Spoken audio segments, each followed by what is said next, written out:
Burada aynı şekilde.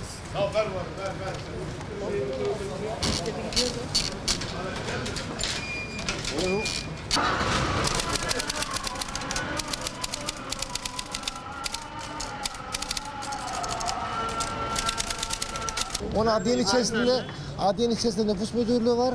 Hakim ona hemen kendisi oradan 2 dakikada alıveriyor, merak etmeyin siz, tamam mı? Kimliğinizle gelmeniz kafi.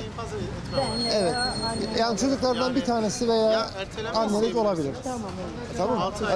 Yaklaşık aşağı yukarı bir 15 yıldır bu işi yapıyorum canım. Ticaret Lisesi mezunuyum. Adana Ticaret Lisesi mezunuyum.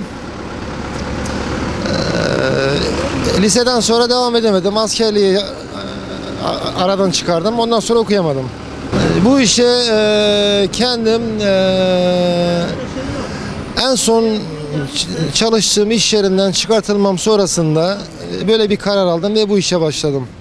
Mesleğimi çok seviyorum ve zevkle yapıyorum. İnsanlara yardımcı olmak gerçekten çok güzel bir şey. Onları yönlendiriyoruz, yardımcı oluyoruz, sorunlarını çözmeye çalışıyoruz elimizden geldiği kadar. Biz de bu mesleğimizi elimizden geldiği kadar icra etmeye çalışıyoruz. İnsanlara yardımcı olmaya çalışıyoruz. Mesleğimizin olumsuz yönleri yani zaman zaman hakkımızda şikayetler oluyor. Yani ne gibi şikayetler oluyor?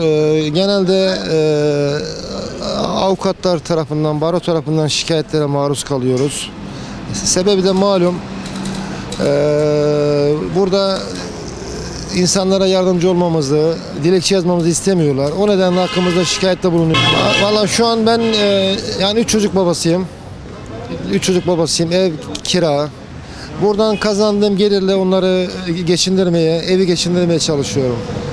Yani mutlaka yani Cenab-ı Allah'ın verdiği rızkı bir başkasının kesme şansı yok. Rızık da bir şekilde insanı buluyor. Çocuklarımdan bir tanesi hafız, şu an medrese eğitimi görüyor. Bir tanesi ilkokula gidiyor. Bir tanesi de evde. Ev kızı. Bizi hiç etkilemiyor. Yani insanlar buraya yanımıza geliyorlar. Sorunlarını anlatıyorlar.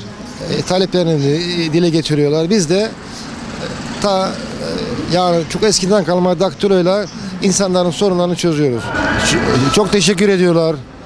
Yanımıza ziyarete geliyorlar. Sürekli diyalog içerisindeyiz. Yani her türlü sorunlarına yardımcı oluyoruz. Yani bu mesleğin ben çok eski bir meslek olduğu, dediğim gibi Osmanlı İmparatorluğu'na kalma bir meslek olması dolayısıyla ulusal bir meslek olarak kaybolmamasını temenni ediyorum.